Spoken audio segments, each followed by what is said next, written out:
I see every day people who are wanting to engage. In the Leadership New Hampshire program, I see it here in my own neighborhood. People everywhere, I look around and people are wanting to get involved. And I love yes, part of it is the culture and the ethos of the state that's kind of been fostered over the centuries even. But there's just innate human goodness that I think is intrinsic, that people want to help. And I see it every day.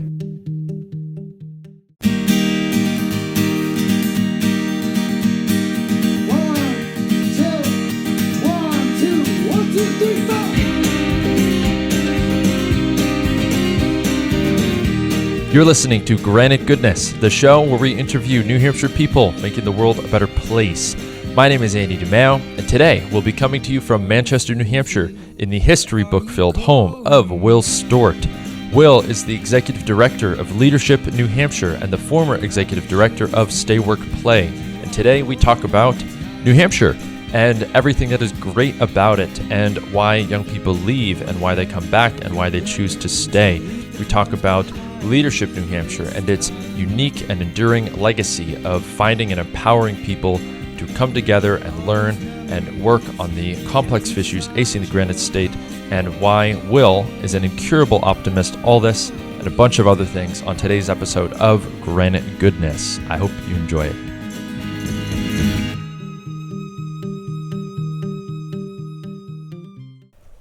Will Stewart. Hello. Welcome to Granite Goodness. Thank you. Appreciate the invitation. You said something really funny a moment ago that I'd like you to repeat now that we're recording about the Upper Valley and the Seacoast.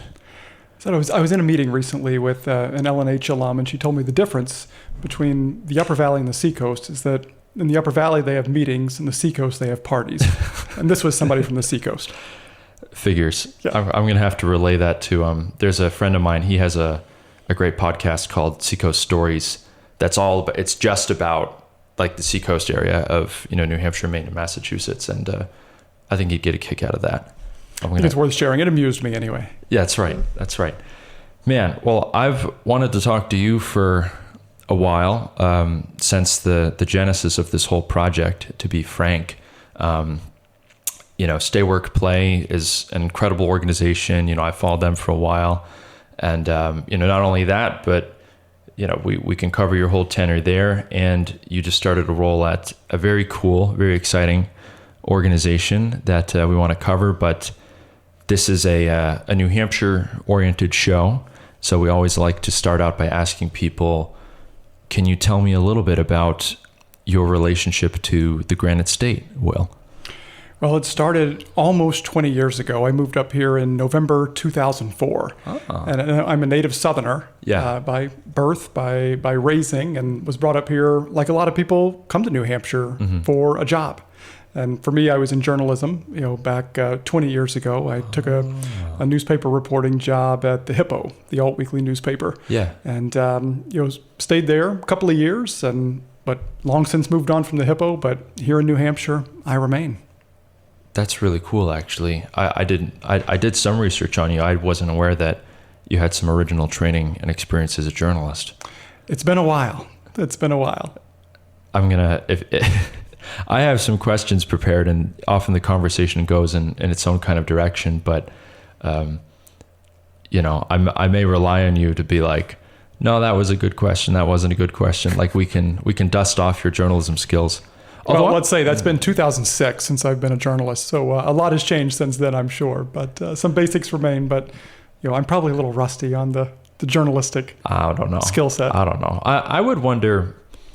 I mean, I feel like the key to being, and I'm not a journalist. I'm like a fake part-time journalist. But the idea of being curious, right, about other people and what motivates. I mean, even a moment ago when I was setting up my stuff in here, you asked me and you said, well, I'm curious about what motivates people and, why they do what they do. So, you may not professionally be a journalist today, but I feel like the kernel of, that curiosity and maybe what drew you to it is still plays a role in, your day-to-day life and your professional life now, I figure, right? Yeah, and I think curiosity, certainly it benefits you in any number of ways, no matter what profession you might be in, and certainly in the role I'm in right now at Leadership New Hampshire, curiosity is good. Why is New Hampshire this way? Why do we do things this way? What's the story behind it? What's going to happen next? Yeah. Those are all great questions that I ask myself when putting together our program days and throughout my career, that I think is it stimulates you intellectually, but also it helps you do a better job. Right. Well, when would you say that you knew or started to understand that New Hampshire was a place you wanted to stay? That's a good question. Thank you. Yeah. Nod from the journalist. As one professional to another. It was interesting. I was having a conversation. My wife and I were out to dinner with another couple, a few nights ago, and very similarly, one of the people said, I moved here. I thought I'd be here for maybe, 5 years, do a stint, and then, go back or go somewhere else, continue my career. Yeah. But New Hampshire does have a way of, kind of grabbing hold of you and making you see how special it is. And I think, personally, I've always had, always had a place-based affinity and having an appreciation of place. Mm-hmm. And, certainly, New Hampshire, I didn't have that much familiarity with it prior to moving here, frankly. And if you'd asked me 6 weeks before I moved to New Hampshire if I ever thought I'd be living in New Hampshire, I probably would have said, what? Where? What is that? Yeah. I'd been through a time or two, on road trips and things, vacations, but, never really had too much experience. But like I said, I moved on from the job that brought me here and, moved on to another one at a nonprofit now called NeighborWorks Southern New Hampshire,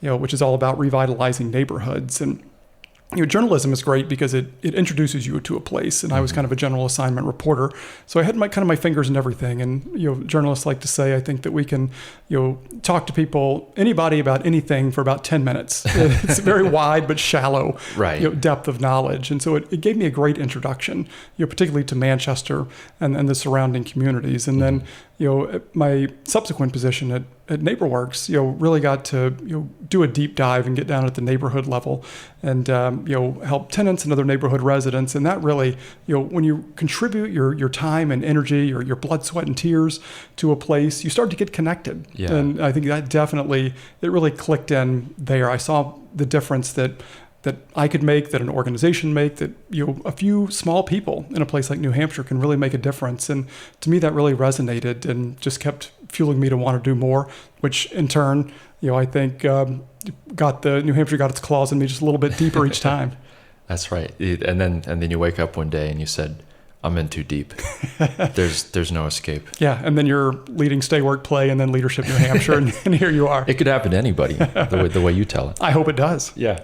I have to ask, did you ever do any political reporting? And I asked because someone else who came on the show, her name's Sarah Palermo. You probably know her. I do know Sarah. Yeah, wonderful, wonderful person. She also had her start in journalism, and one of my favorite things that she shared with me was that part of her early kind of journalistic career was covering some of the hokey kind of traditions, like we make presidential candidates and candidates for office do all these strange things to endear themselves to rural New Hampshireites, right? Mm-hmm. Like eating some weird hot dog in the middle of Keene or something. There's all these bizarre traditions. So did you ever have exposure to any of that as a journalist, or? Not quite on the weird level that entails. I moved here in November 2004, so just after the 2004 New Hampshire primary. Though, if I'm honest, that was one of the reasons that I said that I wanted to move up here, take the job, but I at least wanted to stay through the 2008 primary and experience that just once. And I've experienced it numerous times now, but never really covered professionally the political process as it plays out in the presidential process, but covered local politics here in Manchester. Yeah. We were covering the 2005 mayoral campaign. Sure. A little bit, but nothing too deep. But my brother, who lives in Tennessee, he flies up, has flown up every 4 years, I think, since 2008. And, we play political tourist, and we're not reporting on it, but we enjoy hitting all the events and just seeing the circus when it comes to town. Yeah. Well, it's Dixville Notch, right, where the first official primary votes are cast right? Right. All of like 10 of them or something. Right. Yeah. And it's seen as this great bellwether for the whole country somehow. I don't know what their record is overall in picking those winners, but they do have that distinction, and we cling to our traditions here in New Hampshire. Yeah, and that's a very good journalistic segue.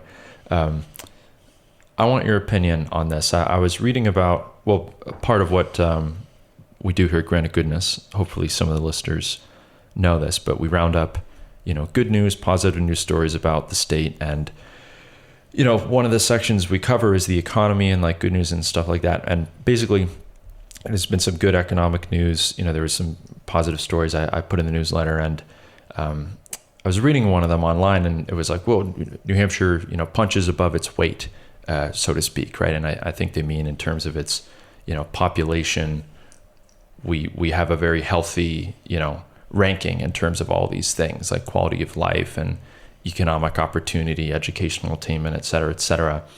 And it was digging into why that was. And someone I saw commented online, they said, oh, that's just because New Hampshire is one giant suburb of Boston, right? And I felt like that doesn't really give us enough credit. What do you think about that? That we're one big suburb of Boston? Yeah, tell us, in your view, why the Granite State is more than just a suburb of Boston. Well, I think that the farther north and west you go in New Hampshire, the more that statement will offend people. First of all, but I think that I will say that New Hampshire has done a very good job historically, particularly 1960s, through like the late 90s, of attracting people, from all points south, Boston, greater Boston, Massachusetts, Connecticut, Rhode Island, other places, will come to New Hampshire, for our quality of life. And, as we've been able to attract people, that has, I think, helped us get to the top of a lot of these rankings, whether it's educational attainment or average household income, all of the, kind of the indicators that other states, would be envious of. And that's been a help because we have been able to attract people. And frankly, that's what our growth and success, has been based upon. But to say that we're, just one big suburb of Boston. Right. Yeah. I mean, I get the joke and everything, but I think it's a lot more than that. Yeah. And that kind of dovetails a little bit into, the ideal of stay, work, play, right? Could you tell me a little bit the history of how you got involved in that organization, your work there? Because you were there a pretty long time. Correct. Yeah. I was their executive director for 7 years. Yeah. Through this past July. And, the genesis of that organization was, kind of needing to attract and retain more young people. In particular, I mentioned that New Hampshire has done historically a great job of attracting people. Mm-hmm. And in fact, our population nearly doubled, from the 60s through the 90s. But really, around the turn of this century, that spigot, it kind of went to just a drip, really. And so, one of the other, kind of indicators or where we are in the rankings, we're the second oldest state in the country by average age. We're tied with Vermont for the number 2 spot. Maine is number 1. So we have kind of a northern New England demographic challenge. But here in New Hampshire, it really is, kind of exacerbated by the fact that, we also export. We're the number 1 exporter per capita of high school graduates who want a 4-year degree. So nearly 2 out of 3 are leaving. Wow. Some come back, but not all of them. And we have one of the lowest unemployment rates. And this has been true for years. It was true before COVID, and it's true now. I think I just saw that, nationally, unemployment rate is 4.1%. Mm-hmm. Here in New Hampshire, we're still below 3. Whoa. So good news on one hand, most people who have jobs, who want jobs can find one. Yeah. But it does, all of these things put a constraint, on our growth and future success. So that's one reason Stay Work Play was started 15 years ago, to ask the question and help to solve the problem, ultimately, of how can we get more young people, not just to fill the jobs that need filling, but to fill all those roles on which we depend here in New Hampshire. Why do young people leave, do you think? I think it's, in short, opportunity and quality of life. Mm-hmm. And increasingly, New Hampshire is a very, very expensive place to live. Yeah. I think initially like a lot of young people in a lot of different states, you want to spread your wings and try something else different from where you grew up. But one of the things that we hear, and at Stay Work Play, we did a lot of data collection. Of young people in their 20s and 40s, is kind of 20s through 40s is what I mean when I say young people. Yeah. That we see this in data and anecdotally that increasingly young people they do come back. Like I said, not all of them, but Right. they're what we call boomerangers, people who leave and then boomerang back. Yeah. And if you look at census data, when they come back, it's usually like that late 20s, early 30s when they're ready to kind of settle down and start a family. And, if you're younger, sometimes, and this is stereotyping a little bit, but if you're looking for a more exciting scene, you want that urban experience, you want lots of options of things to do on Friday and Saturday night, you want to be able to make lots of friends and, have a bigger dating pool, then yeah, New Hampshire's not ideal for all of those things for all the people all the time. But when you're ready to settle down, you're more concerned perhaps about things like, school districts and, Right. Quality of life and sense of community. I mean, man, New Hampshire scores off the charts for those things. And so, we hear from young people that, increasingly those that are here saying that like, we love New Hampshire and we want to stay. We're just afraid that we can't afford to. And that's primarily, due to, housing costs. Right.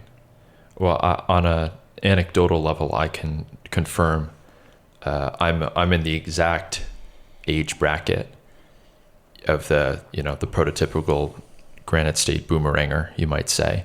I'm 29, and it does kind of feel like that. Like I never really left, but a lot of my friends from high school who did. I mean, again, social media is not real life, but I joined Instagram for Granite Goodness, and I'm on there now, and I've reconnected with some people, and it feels like every week I see another person who I haven't like seen or heard from in years, and they're like, I'm back, like I'm coming back, and it's nice. It's nice in a way to see that, and I think your data is spot on. I mean, I'm sure you've had many conversations with people, but again, even on a personal level for me, I remember being 18, having grown up here my whole life in Londonderry, and just because it's the place you're from, you feel like, I would never want to stay here, like all these other places, Boston, Austin, et cetera, like that's the place to be. But now that I'm a little older, we're here in Granite Goodness, so obviously I love, it should be self-evident that I love the state very much, and I do, but I see a growing awareness of its, positive qualities, of which there are many among people my age. And people appreciate different things at different points in their lives too. Yeah.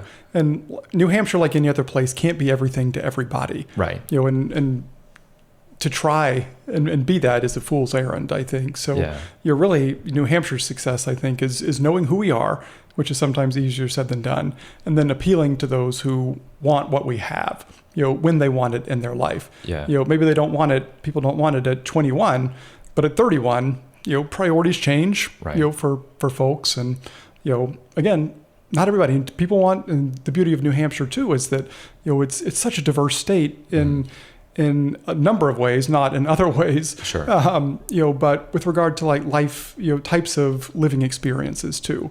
Whether we have semi-urban, Manchester's about as big as it gets, but still an urban-ish experience, to rural, to suburban, to rural as well. I mean, it's you have options, Yeah. here as well, depending on, and no generation is a monolith. Right. Either people of every generation want different experiences and options, and I think that's been part of New Hampshire's appeal historically.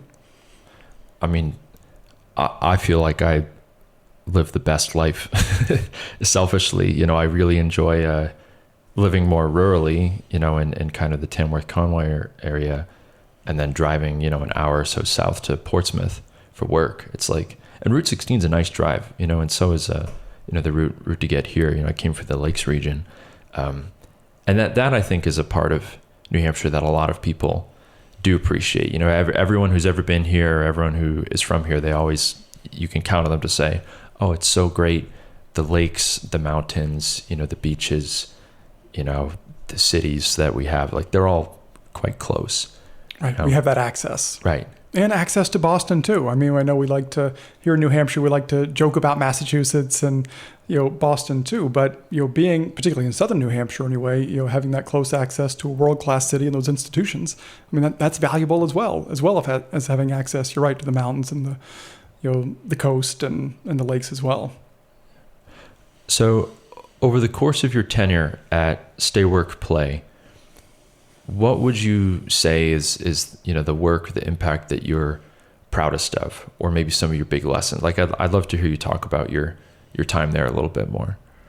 Sure. So, I kind of describe, my time at Stay Work Play. Again, I was there 7 years, 2017 until 2024, and really kind of helping to take the organization to the next phase of its development. It had already been in existence, for 8 or so years when I arrived, and was able to build on the success that my predecessor and the previous board members had built of raising awareness of the need to attract and retain young people. Which, when Stay Work Play started, that was it seems obvious now, I think, right, that you look around and everybody gets it, I think, to a certain extent.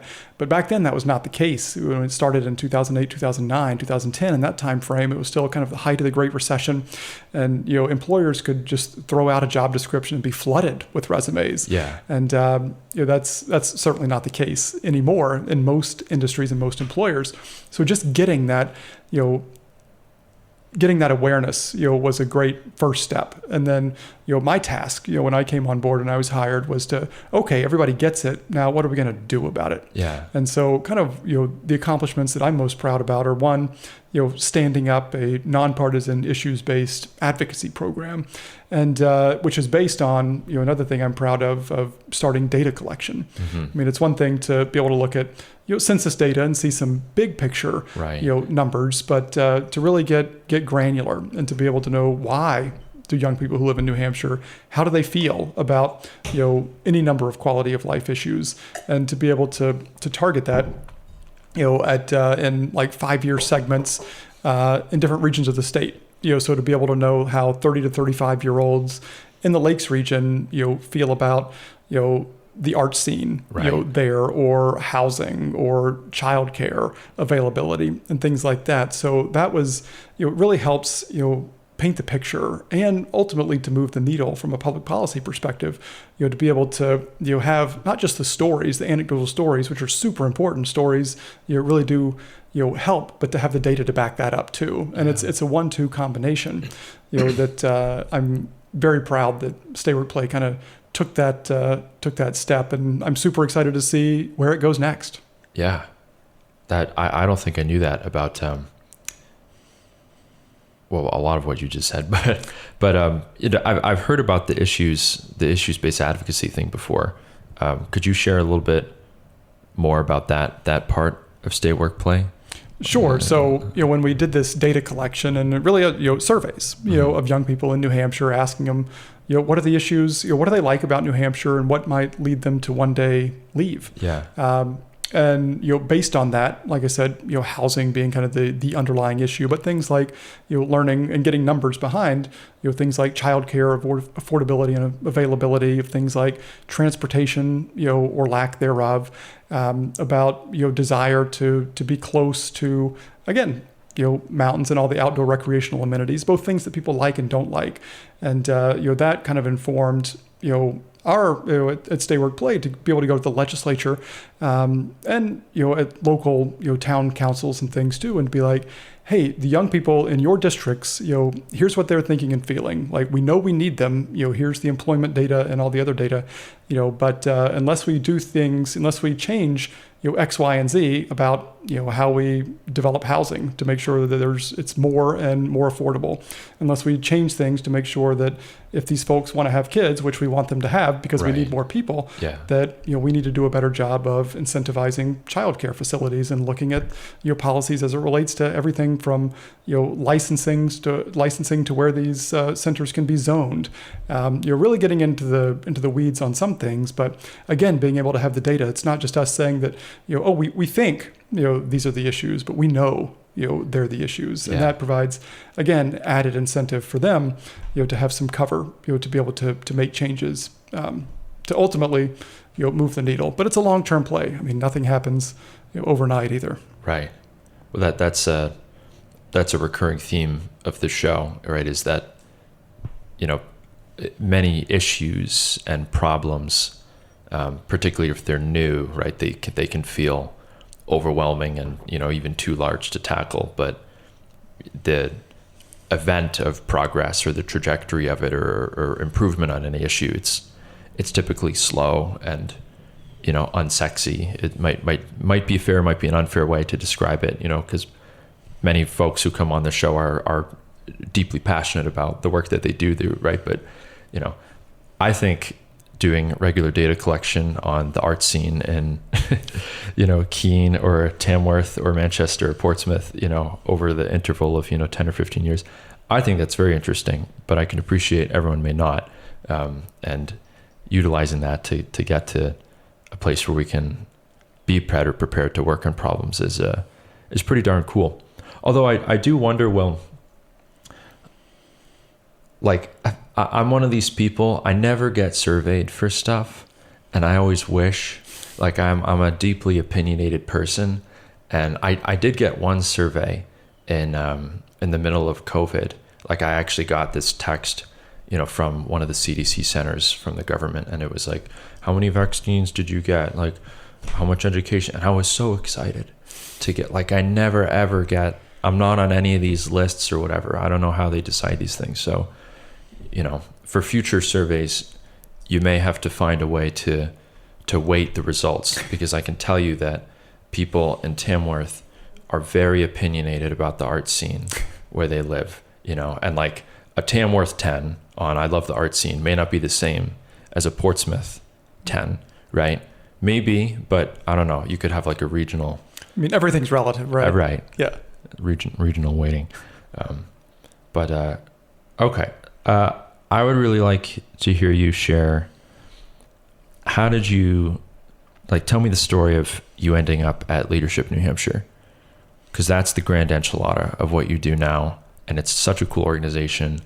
Tell me a little bit about that. How'd you first learn about it? How'd you end up in the role you're in? Sure. So I had been a presenter at Leadership New Hampshire for the past, 4, maybe 5 years, as in my role at Stay Work Play. My predecessor, a guy named Dr. Steve Reno, the former executive director, invited me in, and really to share a lot of the Stay Work Play survey data, that we collected over the years, and usually in October, for What is New Hampshire Day, which is kind of a foundational day for the program, where the class, and it's usually between 35 and 40 people from all over the state, is to give them an introduction to the state and kind of the issues that the state faces, and then kind of so that, in subsequent months, folks can take a deeper dive into things like education or healthcare or criminal justice. So, I was there to talk about, New Hampshire's demographics and, the need, for more young people, and like what some of the issues are, that's both keeping people here and driving them away.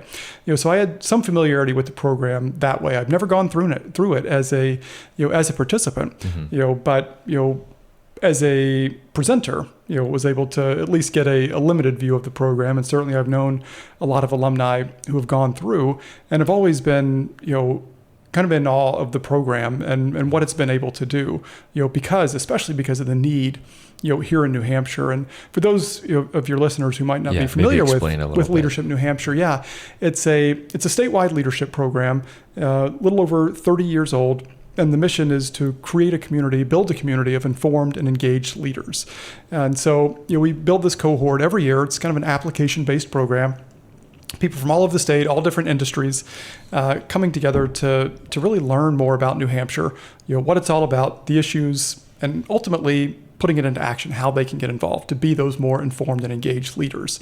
And here in New Hampshire, and this is part of the appeal of when I saw this position come open for me, was the opportunity to make even more of an impact, in New Hampshire, because we really rely on kind of citizen volunteers in the state. We're very dependent. I mean, we run lean here in New Hampshire, and a lot of things that in other states might be done by the government or other entities, here in New Hampshire fall just to regular people. Your neighbor. Correct.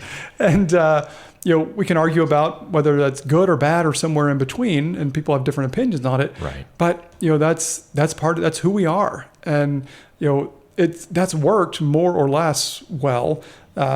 in past decades and centuries, but it's predicated on, having enough people, to be able to do the stuff that needs to be done, to pick up, any type of slack through, nonprofits, through serving on like town boards and commissions, to, the faith-based community and others. But you have to have enough people, to raise their hand and do the job. And then you have to have enough people who want to do the job, who want to raise their hand and say, yes, I'll help out, in this capacity to do this thing.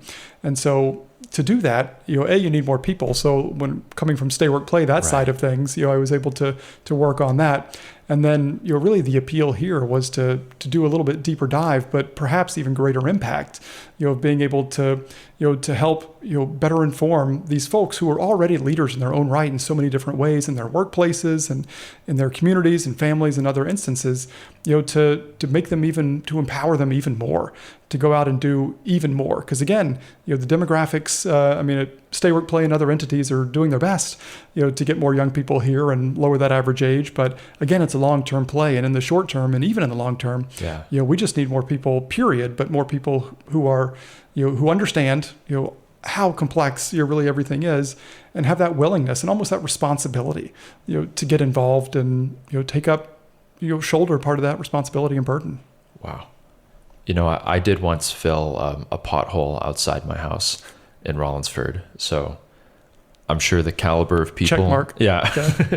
who apply to your program is perhaps slightly above that, but there is something to that. I think of like, hey, what like you said, whether you think it's good or bad doesn't change the fact that a lot of the time New Hampshire people just solve their own problems, and some of that is it's just the Yankee way. Some of that is out of need, some combination perhaps. But I really, really like, the ethos of what Leadership New Hampshire does. This idea that, well, put it this way. When I was younger, I remember as a student feeling like there was a lot of pressure. Like I remember hearing a lot of adults talk about the youth. If we can just get to young people and, get them to, understand certain things and, yada, yada, yada. And now that I'm older, I get it. Like you want to instill positivity and a culture of service in young people. And I get that. But it always made me wonder, what about all the adults? Like kids and, teens and young adults are just one part.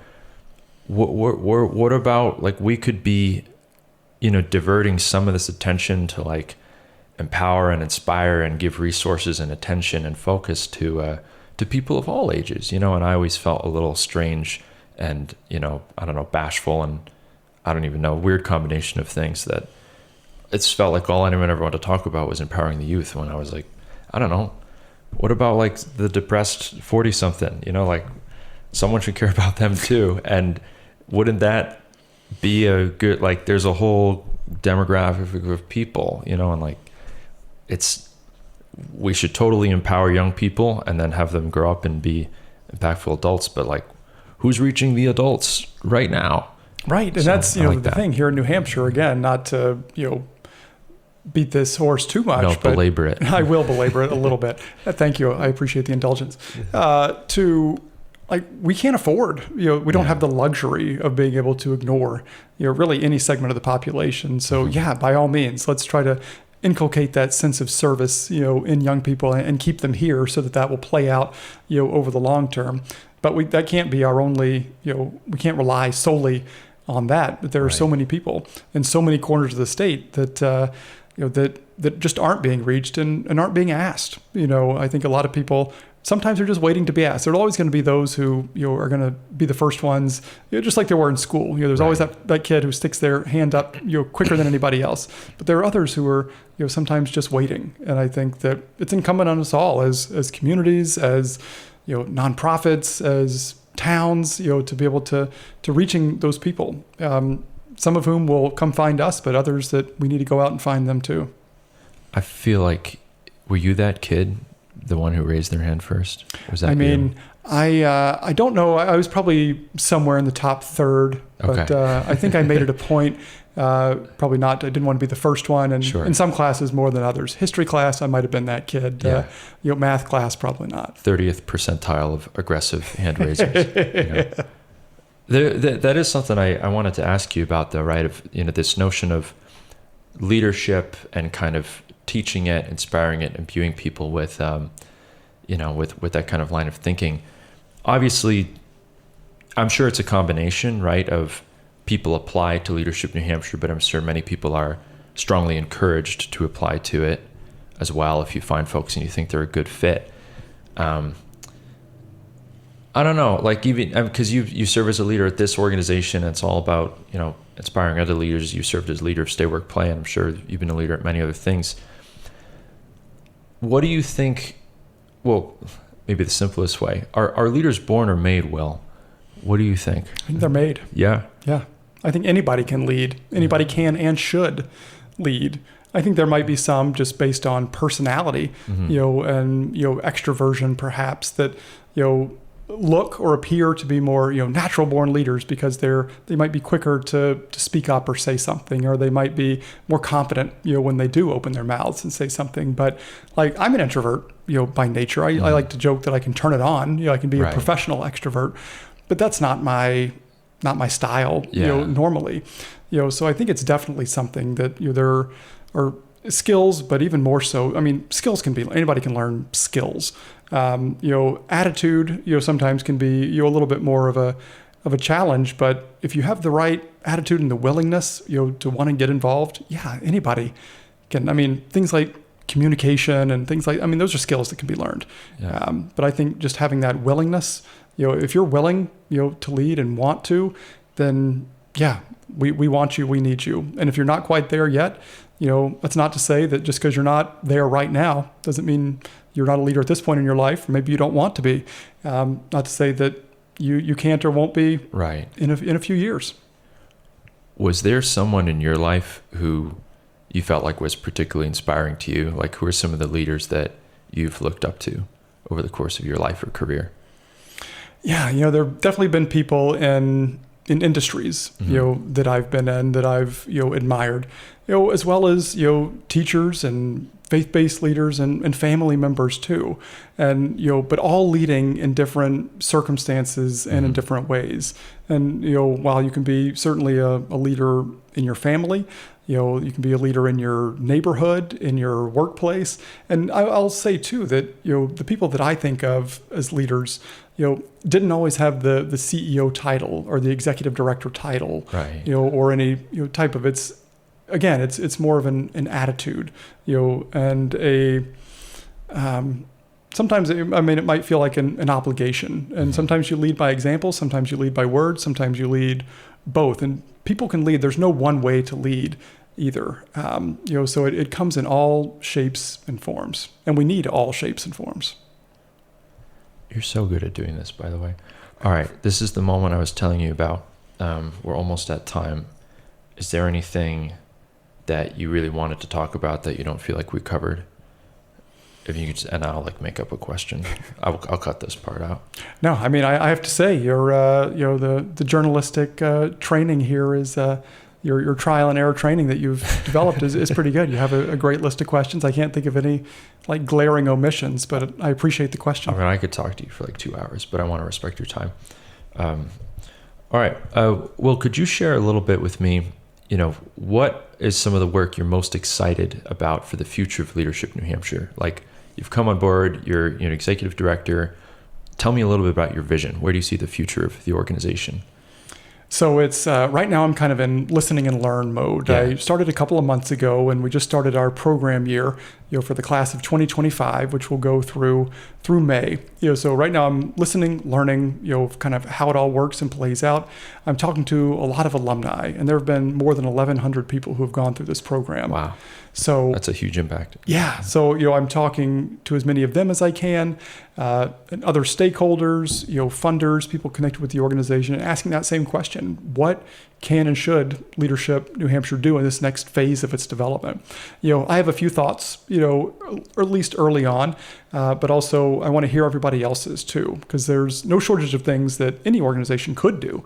But where do we want to focus our limited time and resources, financial and staff and otherwise?